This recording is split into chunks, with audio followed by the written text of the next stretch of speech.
I am Dr. Keith Josephs here at the Mayo Clinic in Rochester, Minnesota. I am a professor of neuroscience and neurology, and my work focuses on neurodegenerative diseases. And I am going to be talking to you today about a research paper that I wrote for the Mayo Clinic Proceedings entitled Current Understanding of Neurodegenerative Diseases Associated with the Protein Tau.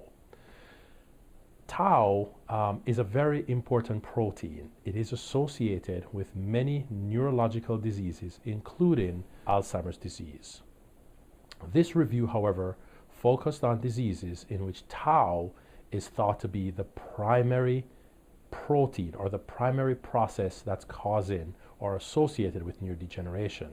The diseases that are discussed in this review are diseases that are encountered by the clinician, the medical internist, family practitioners, neuropsychiatrists, and neurologists. But sometimes, because they can be unique in presentation, they could be misdiagnosed as something else. In fact, one patient diagnosed with an entity known as progressive apraxia of speech was told for 6 years that she had a psychiatric condition. I saw her just last week, 12 years after having this problem, and now she's unable to talk and barely able to move. The primary tauopathies include diseases such as progressive supranuclear palsy, corticobasal degeneration, and pig body disease that are characterized by this protein that we see under the microscope inside cells and outside of cells. These diseases can present with different clinical symptoms. A patient with a progressive apraxia of speech will trip over the word, and it may come out sounding like as they grope and try to produce the proper sounds. Other problems that may be noted includes difficulty with limb movement that can be asymmetric, affecting one side or the other. Other symptoms or signs may include problems with behavior and comportment. Patients may be inappropriate, try to run away, may strike out, hit one's spouse, may go to a restaurant and sit next to another family and start talking about things that are inappropriate. So many of these signs and symptoms are suggestive of this protein in the brain known as tau. Patients that have neurodegenerative conditions, they have the typical questions are, they want to know, of course everybody wants to know, can you make me better, doc? Can you fix me? I don't care what I have, I don't care what you call it, can you help me? And unfortunately at the present time there is no treatment for tau. And so you have to explain to patients that we are trying to understand how tau behaves, why it's abnormal, and how we're designing or studying or performing clinical trials to try to treat tau. But since we can't do that, the next thing that most patients want to know is, why me, doc? I don't know, sometimes it's genetic, sometimes it's tau abnormalities due to genes being passed on from one generation to another. Other times we find, in fact in the majority of patients, we don't find anything genetic. And then they want to know what's going to happen to me or what's going to happen to my loved ones. And so one of the important things about this paper, I think you'll glean, is how patients are going to progress. So they want to know, good or bad, what's going to happen to me. Am I going to recognize my spouse in 5 years? Am I going to be able to walk? What should I expect? And so what you realize is that these are degenerative diseases. Everyone dies from one of these diseases associated with tau. Death can occur anytime from 3 years after onset up to 15, 20 years after onset with these conditions.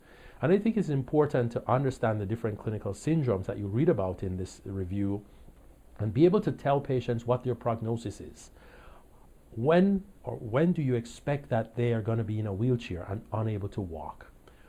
What should they look for as a sign that they might die soon? And the big one is choking or swallowing problems. Because once patients start to choke or have difficulty swallowing, they are at increased risk of having an aspiration pneumonia. And so they go into the hospital, and they may or may not recover from that. Another aspect is, what are some of the clues that may suggest that a patient have one of these conditions?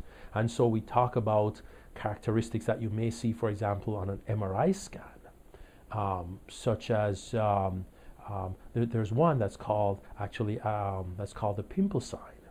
And it's an interesting sign because what you see is a part of the brainstem of the brain, known as the midbrain, is really, really small on MRI scan. And so when you do a glucose PET scan, it comes out as a red spot. And so it resembled a pimple to me, and hence the term the pimple sign. There are other signs that you might see, and so these are clues as a physician that you will use, or practitioner that you will use to help you determine whether there is indeed an underlying tauopathy. Recently, we have designed PET ligands that allow us to detect tau in the brain. So 3 years ago, the only way we knew that someone had tau was when they died, we were able to look at the brain under the microscope. But that changed about 3 years ago with the development of different ligands that now allow us to tell whether there is tau in the brain while the patient is alive. And this is very useful in the field of Alzheimer's disease, for example, but can also be useful in the primary tauopathies that we're talking about. In addition to discussing tau biology, tau imaging, we also talk about new theories regarding how tau may kill cell and how tau spreads from one cell to another cell, from one region of the brain to another region of the brain. I hope that you will enjoy this review on tauopathies, and there are questions that are designed to allow you to at least know whether or not you understood the primary concept and constructs that are discussed in this review. Thank you very much. We hope you found this presentation from the content of Mayo Clinic Proceedings valuable. Our journal's mission is to promote the best interests of patients by advancing the knowledge and professionalism of the physician community.